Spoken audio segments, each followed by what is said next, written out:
Never argue with a fool. They will drag you down to their level and beat you with experience. Mark Twain.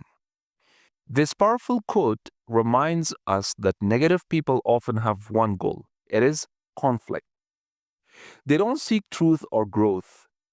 They only seek control, drama, or to validate their own suffering by dragging you into it.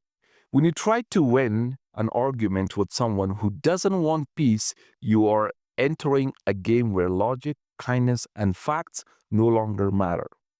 All that matters to them is to make you angry, let you lose your focus, and waste your energy. Hello, everyone. Welcome to another episode of Bilal Hamza's podcast. This is your home for mindset mastery, motivation, success, and financial freedom.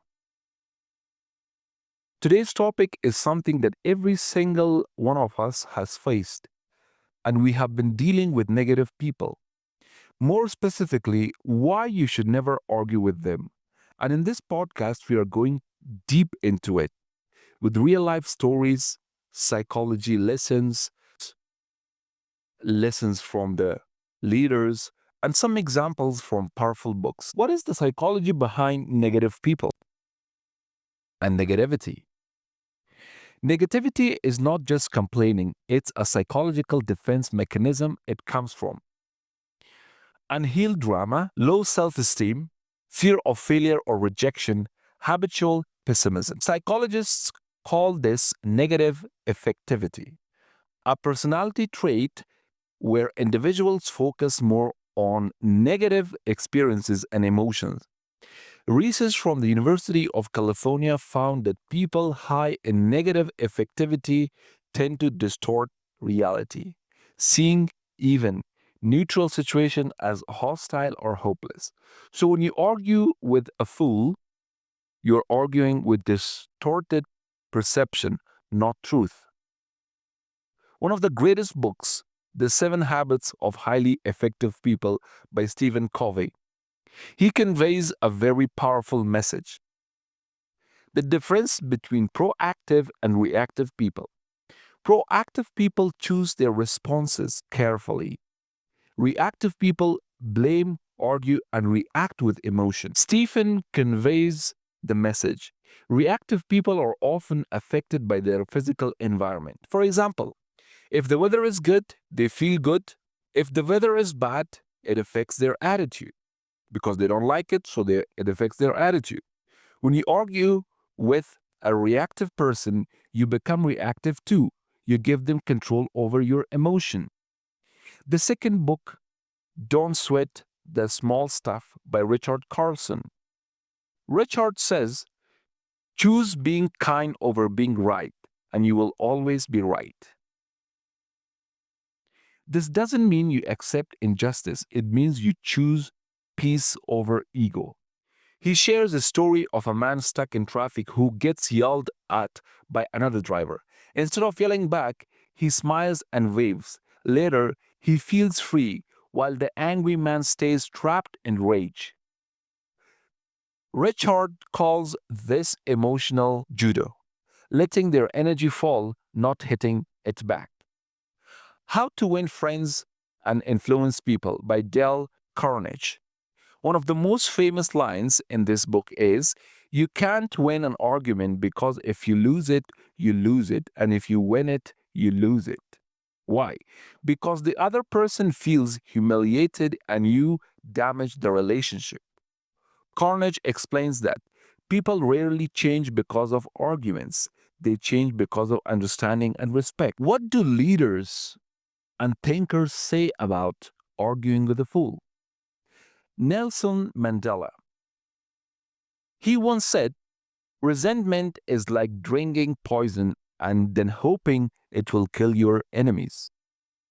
During apartheid, Mandela spent 27 years in prison. When released, he didn't argue with his captors. He forgave and led with peace. If Mandela can resist the urge to argue with obsessors, we can resist arguing with keyboard warriors, jealous relatives, or rude coworkers. Barack Obama. In his speech, Obama frequently demonstrated grace under pressure. When faced with attacks, he often used humor, silence, or redirection instead of engaging in conflict. When they go low, we go high. Michelle Obama. It is not weakness, it is emotional intelligence.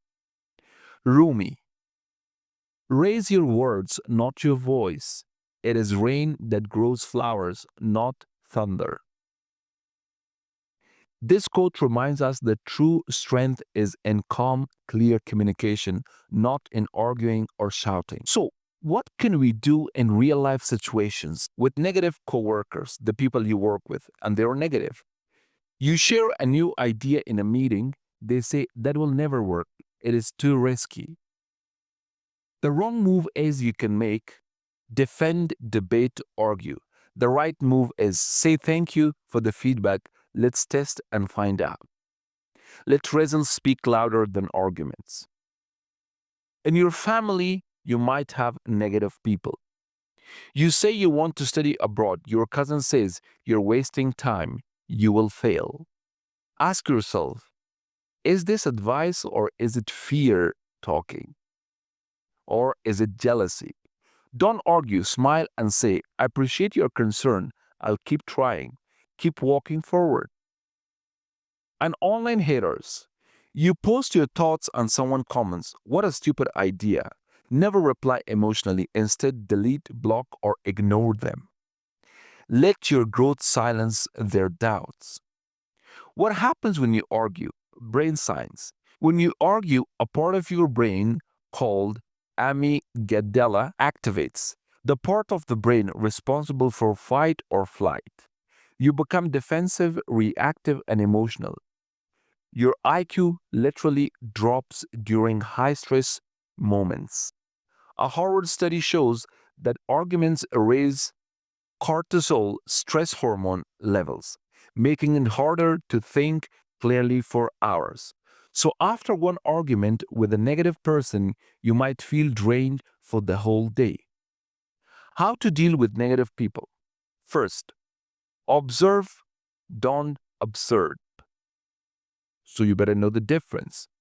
See their negativity as a projection, not a truth. It's about them, not you. Use the gray rock method. Be emotionally unreactive. Don't feed the fire. Just stay neutral and quiet. Set boundaries. You can say, let's talk about this another time. I respect your view, but I see it differently. I don't engage in conversations that drain my energy. Focus on your circle.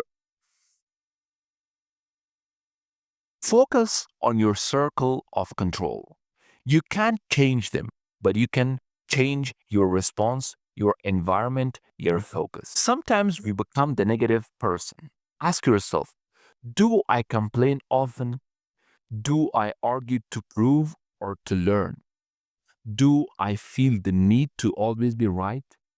The goal isn't just to avoid negative people. The goal is to not become one. Finally, I can say that don't waste words on people who deserve your silence. Sometimes the most powerful thing you can say is nothing at all. Walking away is not defeat, it's emotional maturity. You don't need to win every battle, you just need to win your peace. Remember, the most powerful people protect their focus, their peace, and their energy. I'd like to give you some assignment. 1.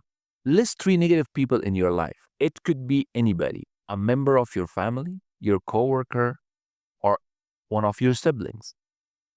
2. For each one, write how you usually respond. 3. Now write a better response, one that protects your peace. 4. Practice it, rehearse it, use it. So again, this was Bilal Hamza. Thank you for spending this time with me. If you found value today, share this episode with someone you love. Let's build a world where wisdom is louder than noise. Until next time, never argue with negative people, outgrow them. Peace and love, Hamza.